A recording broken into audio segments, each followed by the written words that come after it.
This is quite a welcome. Thank you so much. Appreciate it very much. Thank you. Congressman Schock and President Glasser, thank you. I have my campaign chairman here. I hope you know your state treasurer, Dan Rutherford, Republican statewide elected. Thank you, my friend, right here. And thank you to the Republican Club at Bradley College for turning out a few people. We put down enough seats for the people who RSVP'd. We have a few extras. So, I'm going to say a few words, more than a few, and then I'm going to turn to you for questions you may have. We'll start with the people sitting down. If we have some more time, we'll go to those that are standing up. But just a few thoughts. This is not something I expected to do. It's a funny thing. I mean, many of you are in college here at Bradley. Most of you are. And you may be thinking about planning out your life. My experience is your life will move in ways you never would have imagined. My own career, I thought I was going to be an automobile guy. I thought I was going to be working in a car company like my dad had.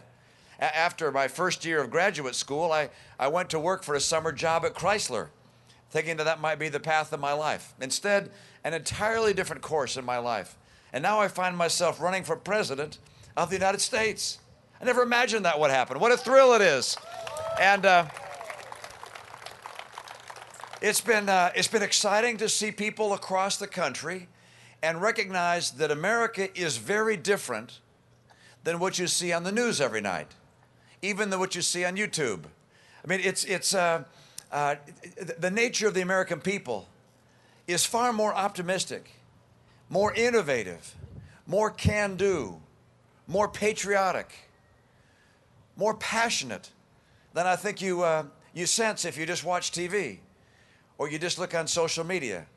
You find everyday Americans doing extraordinary things that make a difference in their lives and in the lives of their neighbors. I marvel at some of the entrepreneurs I see that help build our economy. We were in Western Michigan. I met someone named Norm Byrne. Boy, I get that name wrong all the time. Norm Byrne. And Norm had over 100 patents framed on his wall in various forms of electrical products. And I said to him, where did you go to graduate school? He said he didn't go to graduate school in engineering. I said, where did you go undergraduate? Didn't go to undergraduate either. Just an inventor, an innovator, who employs hundreds of people, by the way, making electrical systems. I met a guy whose name was Dr. Bill Dobbin. And I said, where did you get your PhD in? He said, I don't have a PhD, I'm an MD. Now, the reason I thought he was a PhD was because he was the owner and operator of a business that makes casters. Those round things, you know, those wheels you put in the bottom of heavy things to push them around, he makes specialty casters. And I thought, well, if you're making specialty casters, you must be an engineer or something like that. No, he was a medical doctor. He got tired of the malpractice problems and the government interference in Medicare and Medicaid, and so he decided to start a business. It's remarkable when you meet people across this country. We get to do that, by the way, as a family. My wife and I go together typically, and sometimes my one son went off to Guam, the Northern Marianas, and Hawaii to get me delegates. And he got delegates in all three places. I got all the delegates in all three places. So that's what one son did. This last weekend, Ann and I got to go to Puerto Rico. Boy, was that exciting. Puerto Rico, almost 4 million people there. By the way, it's not liberal like you think. The governor's conservative. The Speaker of the House is conservative. The Senate President is conservative. They eliminated 37,000 jobs in state government. They lowered their taxes. They lowered taxes on real estate. Number of home sales increased by 50% last year. Oh yeah, that's Puerto Rico. So we have these great experiences as a family. By the way, I also travel with a press corps. There are people who go with us as we go from place to place. And one of them has his parents here today. Reed Epstein has Shelley and Marianne Epstein over here. Now, where are Shelley and Marianne? They're around here somewhere. Are they over here? Right over here? Right here. These guys are separated here. Why the distance here? Marianne here, Shelley over there. He works here at the university, Bradley University. So I want to recognize some people who are part of our team. Thank you for being here today.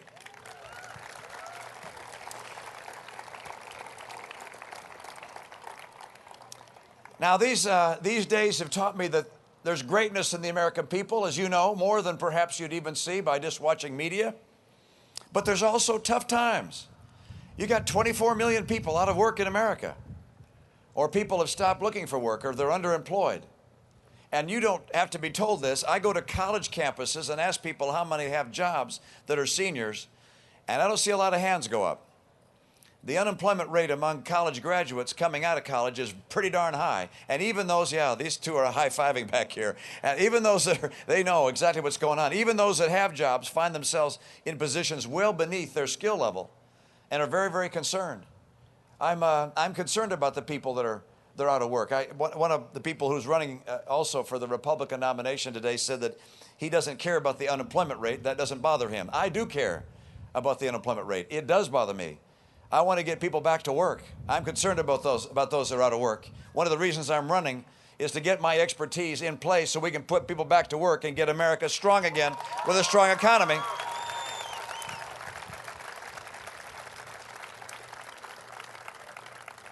Incomes. The middle class is being squeezed in America. The median income in America has dropped by 10% over the last 4 years, even as the prices of things you're buying have gone up. The president, by the way, made a lot of promises. He said he'd hold unemployment below 8%, as Congressman Schock indicated, been above 8% ever since. He said he'd cut the deficit in half. He's doubled it. He's out of ideas. He's out of excuses. In 2012, we got to make sure he's out of office.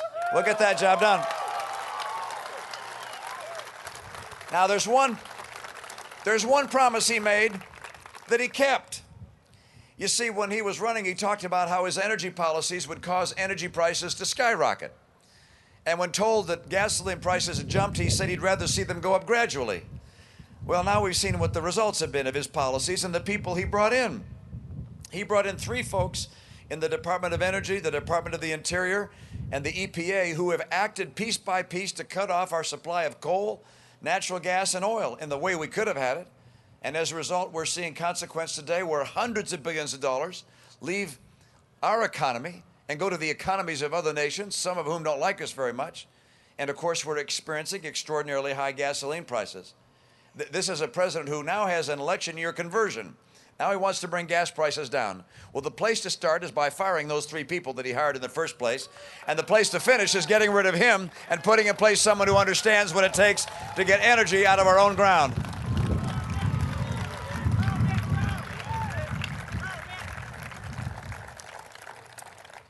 I had the experience early on of going to another great institution of higher learning in your state, University of Chicago.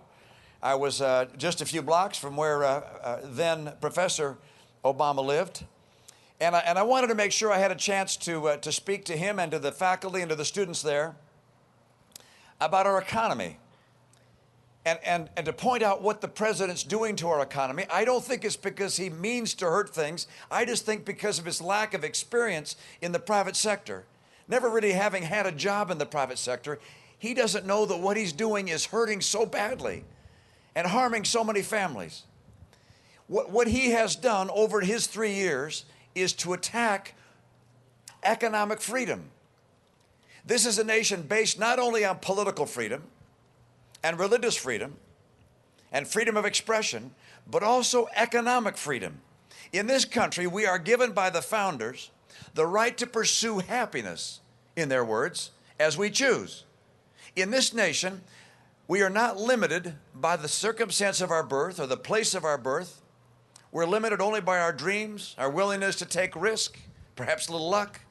But government does not guide our lives. Individuals are free to guide their own lives. Economic freedom is the fuel that powers our economy. And with the president attacking economic freedom day in and day out, he has made it harder and harder for this economy to recover and to put people back to work. He doesn't understand that what he's doing in attacking economic freedom is hurting the American people and making it harder for them to go back to work with rising incomes. And when I say attacking economic freedom, let me give you some examples. Taxes, by definition, harm our economic freedom, all right? They take money out of our pockets that otherwise would be ours for building our lives or building enterprises. And so you have taxes as modest as you can and doing only things that are critical, like protecting our national security, providing for schools, for those that are coming up through our society, caring for those people that can't care for themselves and for the aged. But this president has proposed not just that level of taxation, but substantially more. He wants to raise taxes, marginal taxes in America, from 35% to 40%. Now you think about what that does to an entrepreneur, to some innovator who has the freedom, wants the freedom to build an enterprise, to start a shop, to start a restaurant, to start a dealership. That entrepreneur has to say to him or herself, okay, I'm saving my money. I pay taxes on what I've earned. Now I've saved what's left. I'm going to take that and invest in a business of my own. And if I'm one of the lucky ones, maybe 1 out of 10, whereby my business succeeds and I make a profit, then this president wants 40% of the profit. Oh, and by the way, on top of that, he wants FICA. And on top of that, we're going to have the city taxes and the state taxes and real estate taxes and excise taxes and state income taxes. I met with one entrepreneur in St. Louis that makes amplifiers for guitars. He and his son, that's what they do. He said that he and his son calculated how much of what they earned went to government at all levels. 65%. And if the president takes that number from 35 to 40, that takes that total number from 65 to 70%. That crushes freedom. That makes it harder for entrepreneurs to make the decision to start a business that employs one another in this country. Regulation, something like Dodd-Frank comes along, a huge regulatory bill. Of course, we have to have regulation to make markets work, but you got to make sure it's modest, as small as possible, and it encourages enterprise, not crushes it. Instead, what he's done is made it harder and harder for community banks to make loans. The big banks are doing great under Dodd-Frank. More power has gone to New York and the big money center banks. The community banks are getting crushed by this regulation, and it's killing economic freedom. And by the way, it's not just individuals and our enterprises that are being attacked in their freedom. It's also the marketplace itself. For us to have economic freedom, we have to have access to a free market so that our ideas and our innovations can be tested in the marketplace of the consumer. And if they're successful, and you can predict they're going to be successful, why, you achieve success in your enterprise. Well, but the president steps in the marketplace and distorts it. So, for instance, when General Motors is in trouble, instead of letting it go through bankruptcy and coming out according to the law, he takes the process and gives the shares of General Motors to the UAW, who incidentally were big contributors to his campaign. That's crony capitalism. Instead of having entrepreneurs and innovators decide which energy companies will be successful, he gives money to Solyndra and to Ener1 and to Tesla and to Fisker, who all happen to be contributors to his campaign as well. This kind of crony capitalism, it doesn't just distort markets. That's a word we use. It also kills economic freedom. Because let's say there's someone else out there, an entrepreneur with a solar engineering idea, a great way to make things better. Guess what happens to his or her prospects when the world learns that $500 million has been given by the president to Solyndra? That entrepreneur can't get money anymore. Who wants to invest in something competing with a $500 million government check? This is what happens to economic freedom when you have a president that doesn't understand how the economy works. Look, every innovation in America, every accomplishment of our economy started with a dream. And dreams are fragile things. When the government steps in with a heavy hand of regulation, steps in with greater and greater taxes, steps in by distorting the marketplace, it extinguishes dreams. And if those dreams are extinguished, our economy won't create the jobs you need as you come out of school. I made the point today at the University of Chicago. I said it jokingly. I said, I don't see how a young person could vote for a Democrat. I know my friends here in the Republican club would agree with that. And I Congressman Schock agrees. But this is the point I wanted to make with that joking comment. And that is, My party is trying to protect economic freedom. We're trying to keep taxes low.